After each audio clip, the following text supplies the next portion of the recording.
আজকে মুসলমান ভোটকে হাতিয়ার করে এগোচ্ছিল, আজকে মুসলমান ভোটেরা দেখিয়ে দিয়েছে 6 তারিখে টেলার হয়েছে।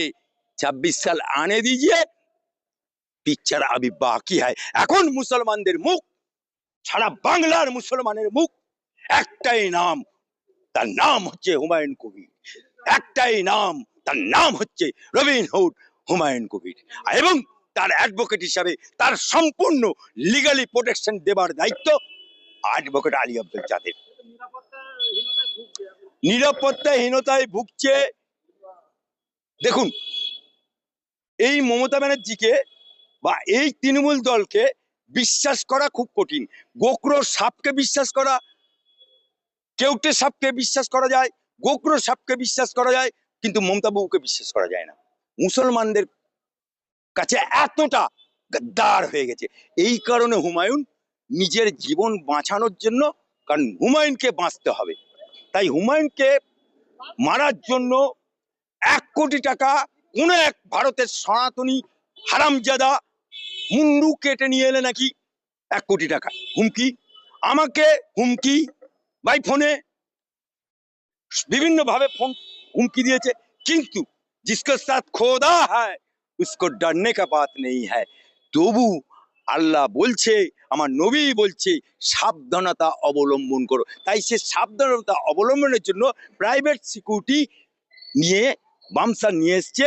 রাজ্য সরকারের পুলিশ আসছে। যদি রাজ্য সরকার তার সিকিউরিটি তুলে নেয়, যেদিন তুলে নেবে তার পরের দিনই আমি হাইকোর্টে মামলা করে, যেমন নওশাদ সিদ্দিকীর সেন্ট্রাল ফোর্স দিয়ে দিয়েছি, ওরও সেন্ট্রাল ফোর্সের সিকিউরিটির ব্যবস্থা আমি অ্যাডভোকেট আলী আব্দুল চান হুমায়ুন কবিরের অ্যাডভোকেট হিসাবে চ্যালেঞ্জ করলাম, দিয়ে দেবো।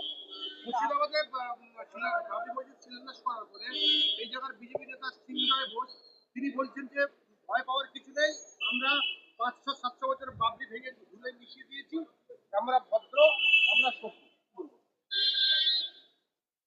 যে বলেছে, আমি পার্টিকুলার তাকেই বলছি, যে বলেছে আমি যে যার কথা বললেন, আমি সমগ্র সনাতনীদেরকে বলছি না, সমগ্র হিন্দুস্তানের হিন্দুদেরকে বলছেন, যিনি বলেছেন পার্টিকুলার তাকে বলছি।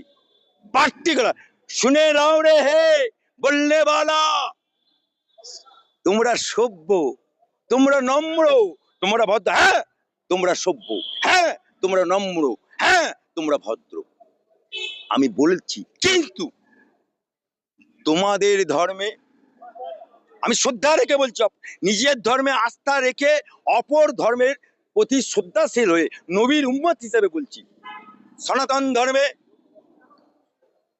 সতীদাহ প্রথা ছিল। একটা ব্রাহ্মণ বিয়ে করবে, 80 বছর বয়স, তার বিয়ে হচ্ছে 46টা, 80 বছর বয়সেও সে বিয়ে করছে, তারপরে তার বউ মরে যাচ্ছে।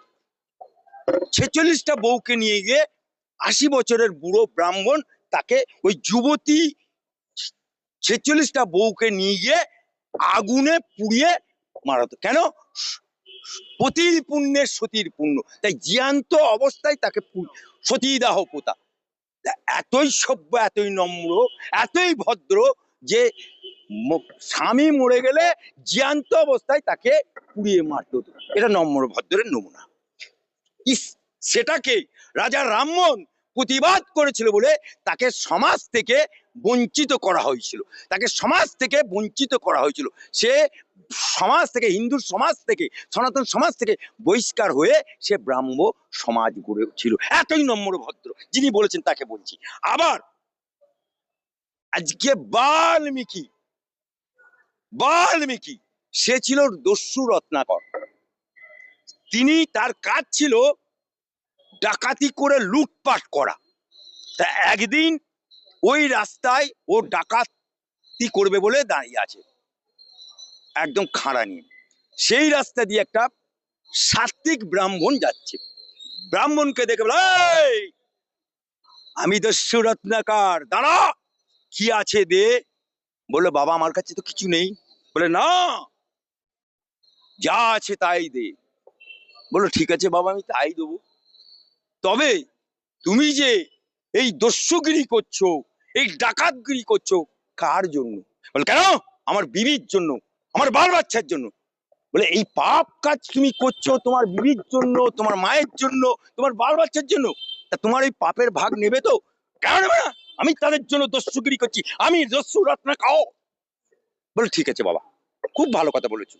তা বাবা তুমি একবার তোমার বাড়িতে গিয়ে তাদেরকে জিজ্ঞেস করো। না দস্যু, খুব চালাক না? আমি যেতে যাই বাড়ি যাই আর তুমি পেলে যাও, বুঝতে হবে না। তখন সেই সাত্বিক ব্রাহ্মণটা বলেছিল যে আমাকে বাবা তুমি বেঁধে রাখো, ভালো করে তোমার যা দড়ি পড়িয়ে আছে বেঁধে রাখো, ভালো করে রসায় গাছে বেঁধে দিল, যাতে নড়তে পারে না চড়তে পারে না। সে বাড়িতে গেল, দস্যু রত্নাকর বাড়িতে গেল। বাড়িতে গিয়ে তার বউকে জিজ্ঞেস করছে যে আমি যে ডাকাতি করি, আমি যে চুরি ছিনতাই করি, করে তোমাদের মুখে ভাত তুলে দিচ্ছি, এ পাপ করছি, এর পাপের ভাগ নেবে? বউ কি বললো, না তুমি আমার স্বামী, তুমি চুরি করে আনছো কি ডাকাতি করেছো, তার পাপের ভাগ আমি নেবো না, তোমার কর্তব্য। মায়ের কাছে গেল, মা তুমি জন্মদাত্রী মা, বলো আমি দস্যুগিরি করি, আমি লুটপাট করি, এর পাপের ভাগ নেবে? বলে না, আমি তোমার মা, আমার কর্তব্য বুড়ো বয়সে আমাকে দেখার, তা তুমি কি করে আনছো, আমি তো পাপের ভাগ নেবো না। বাপের কাছে গেল, বাপও একই কথা বলো। ছেলের কাছে বলো, ছেলেও বললো আমি তোমার মনা, আমাকে মানুষ করার দায়িত্ব তোমার, আমি কেন তোমার পাপের ভাগ নেবো? অবশেষে দস্যু রত্নাকর কাঁদতে কাঁদতে সাধু বাবার কাছে এলো। সাধু বাবাকে বললো, সাধু বাবা আমাকে ক্ষমা করে দাও। বললো ক্ষমা হবে, ঈশ্বর তোমাকে ক্ষমা করবে। কত তুমি খুন করেছো, কত ডাকাতি করেছো, কত লম্পটগিরি করেছো, বলে আমাকে প্রায়শ্চিত্ত করার একটা তো রাস্তা বলো। বলো ঠিক আছে, তুই আজ থেকে রামের নাম কর। কিন্তু দস্যু রত্নাকর এত খুন করেছে যে ওর মুখ দিয়ে রাম বেরোচ্ছে না, রাম বেরোচ্ছে না। যতবার রাম বলতে যায় ততবার বলে মরা, যতবার রাম বলছে মরা। এই মরা মরা করতে করতে করতে করতে দস্যু রত্নাকর বাল্মীকি হয়েছে। এটাই নম্র ভদ্র, নম্র ভদ্র। আজকে হুমায়ুনের ডাকে 10 থেকে 15 লক্ষ মানুষ হয়েছিল, ফোর্স ছিল, হাইকোর্টের রায় নিয়ে গেছিলাম। একটা কোন মাইকে লাল বলতে পারে মুসলমানদের সবাই, ওই হুমায়ুনের সবাই একটা গন্ডগোল হয়েছে, একটা ইট মেরেছে, একটা কেউ, কত দোকান, হোটেলের 6 লাখ খাবার পাচ্ছে না, তবু মানুষ কোনো গন্ডগোল করেনি। ইসিকা নাম ইসলাম, আর ইসিকা নাম ইসলাম। আর তোমাদের গীতা পড়া সভাতে একজন প্যাটিস বিক্রি করছে, সে কোন জাতের কোন ধর্মে না, কেলিয়ে বাদাম খাড়া করে দিল, কেলিয়ে বাদাম করে দিল। এটাই তোমাদের সভ্য ধর্ম, চালুনি আবার